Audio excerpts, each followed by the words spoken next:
नहीं सुनेंगे आपका। I will only talk to commissioner. आपके एसआई से बात कर ली, आपके एसआई ने बदतमीजी करी मेरे मोबाइल पे। मैंने उसको कहा मैं पार्लरवासी के लिए रवाना हो जाऊंगी 1 घंटे में। आपने बदतमीजी करी है ना, इसलिए आई हूँ। अब आपसे कोई संवाद नहीं करेंगे, आपके कमिश्नर बात करेगा। नहीं तो आप जिसको लेने आए हो ना, जब एक कान खोल कर सुन लेना। और बिजली विभाग में और कहीं पे भी जब बिस्कॉम या किसी किसान के घर जाओगे तो मैं आपको तैयार मिलूंगी, आ जाऊंगी। के अंदर करीब दिन को मुझे ये सूचना मिली थी सरपंच साहब की कि उनके घर पे बिजली विभाग की एक टीम पुलिस के जाब्ते के साथ आई। मैंने एसआई से बात करी, उसने बदतमीजी करी। जेएन से बात करी, उसने बदतमीजी करी कि हम हमारा काम कर रहे हैं। मैंने पूछा कि आप क्यों आए हैं मौके पर, क्या परिस्थिति उत्पन्न हो गई, क्यों पुलिस आई।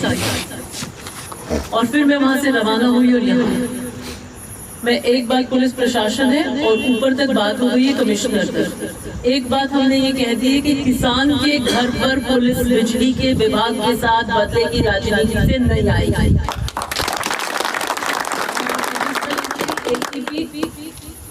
और कमिश्नर साहब से बात हो गई है, ये भी आपको बोल देंगे, ये बात तय हो चुकी है कि डिस्कॉम के साथ पुलिस विभाग इस तरह की कार्रवाइयों के अंदर हस्तक्षेप आज के बाद नहीं करेगा।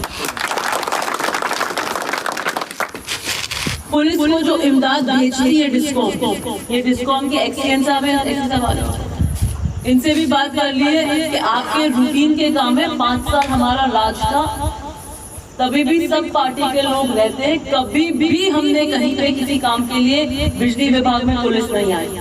अगर आपको कोई स्थिति लगती है, आप पहले एक पक्ष से वार्ता करिए, दूसरे पक्ष से वार्ता करिए, कोई बीच में प्रबुद्धजनों को रखिए, समझाइश करिए, गांवों के लेकर आइए। पुलिस को बिल्कुल भी आप अपने राजनीतिक टूल में इस्तेमाल मत कीजिए, आपको इमदाद मत भेजिए। दूसरी बात जहाँ तक पुलिस की है कि अगर आपके पास इमदाद आती है, क्योंकि आप क्या होगा, आपसे अगर कोई प्रोटेक्शन मांगेगा तो आप भेजते हैं, आपको स्थिति वास्तु स्थिति पता नहीं होती है। जैसे आज भी आप आगे, लेकिन एक गरीब किसान तो इतने सारे पुलिस वालों को देखता है, डर जाता है। आपके पास आएगी, आप उसको अपने न्यूट्रल सोर्सेज से वहाँ पे वास्तु स्थिति को लीगली चेक कराएंगे कि क्या कानून व्यवस्था बिगड़ने की स्थिति वहाँ पर है, या सिर्फ आप एक किसी गरीब का ट्रांसफार्मर उतारने के लिए या जोड़ने के लिए या कोई भी कारण से किसी को डराने के लिए पुलिस जाब्ता लेके गई है बिजली विभाग। ये सुनिश्चित करेंगे, इस बात की भी पक्की होगी।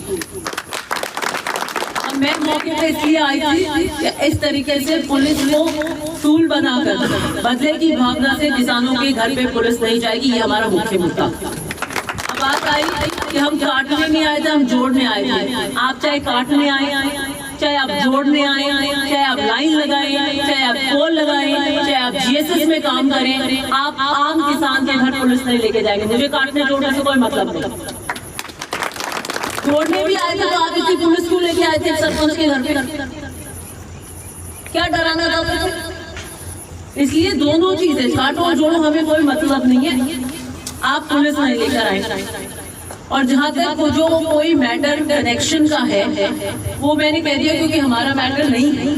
हम पुलिस के अंदर जो जनप्रतिनिधि के रूप में जो बात हुई है उसके ऊपर हमने उंगली उठाई है। आप आपस में वार्ता कर ले, वार्ता से क्या फल आता है? इन्होंने दोनों पक्षों से वार्ता करी है बहुत बार, और फिर उसके बाद ये तय हुआ है कि जो यथास्थिति बनी हुई थी आज तक वो मेंटेन रही। ना उनकी कोई चीज छेड़ेंगे, ना इनकी कोई चीज छेड़ेंगे। जो भी आज तक इतने 2-3 सालों से चलती आई है, जो हमेशा से चल रहा था, वैसा रखेंगे, क्योंकि कानून व्यवस्था बिगड़ने का बहुत बड़ा खतरा आज के बाद हो गया। आप अग्री हैं? किसान एकता। हाँ, यही बात है कि पुलिस जब भी कानून व्यवस्था की बिगड़ने की स्थिति होगी वास्तविकता में, तो हम हस्तक्षेप करने के लिए आएंगे। अन्यथा रूटीन कार्य में डे टू डे में हम हस्तक्षेप न तो करते हैं न करेंगे।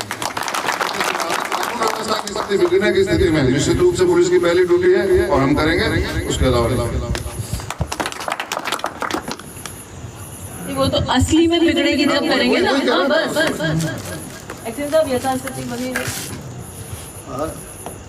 सप्लाई काटने के लिए, कलश काटने के लिए हम कभी पुलिस व्यवस्था की जरूरत नहीं पड़ेगी। हम संदेश से कलश काटने गवर्नमेंट के आदेश भी नहीं है। आपसी कोई डिस्प्यूट था, उस पर कल हुए जेल साहब पुलिस तबियता लेके आ गए थे, ठीक है, उसके बाद कोई दिक्कत नहीं आई। ये स्टेटस है। दूसरी बात, मैंने देखा था विधायक महोदय का वीडियो जो कह रहे थे फैसला नंबर 3 या 4 सुबह तक पुलिस की सुरक्षा हट जाएगी।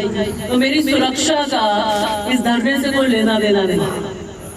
यहाँ पे किसी को ये मतलब नहीं है कि मेरी सुरक्षा है कि नहीं है, और बदले की राजनीति से अगर मेरी सुरक्षा हटाना चाहते हैं तो हटा दे, मैं किसानों के लिए हमेशा उपस्थित रहूंगी। मुकदमा करेंगे, 1000 मुकदमे करिए। मैं तो पुलिस की जीप में बैठी थी थाने जाने के लिए कि किसान को ले जाओगे उससे पहले मेरे पे FIR करिए, मेरा नाम लिखिए और मुझे लेकर जाइए। और अभी भी आपको अगर FIR करनी तो लिखिए, 1000 बार किसान के लिए हम FIR करने के लिए, झेलने के लिए तैयार है। मुझे खुशी है कि प्रशासन ने समझाइश करी है, इस बात को समझाए कि गांव के गरीब के लिए इस तरीके से आज जो एक घटना घटित हो गई है पुनरावृत्ति इसकी नहीं होगी। बहुत बहुत धन्यवाद।